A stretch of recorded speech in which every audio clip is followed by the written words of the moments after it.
Okay, I want to start a little bit with logic. I mean, everybody's different out here, and they have different approaches and things like that. If you know you only have Volkswagen money, why jump in everybody's Cadillac and Porsche?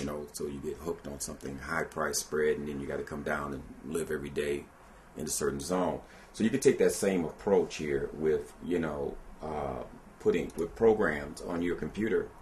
You can start from, what you're going to get used to and not rack up a lot of data, because you have data that goes along with all these programs as you use them, and you won't be able to use that data unless you keep that program.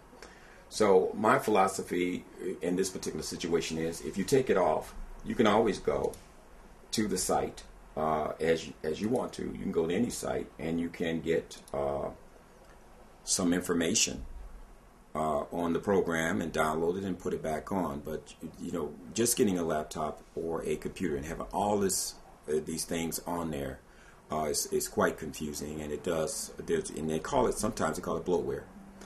But these programs try to do everything for you, and that may not teach you exactly on how to think and be creative with the program and grow with the program. So that we're going to go right now and look at some real, we can call it the ones we can lose.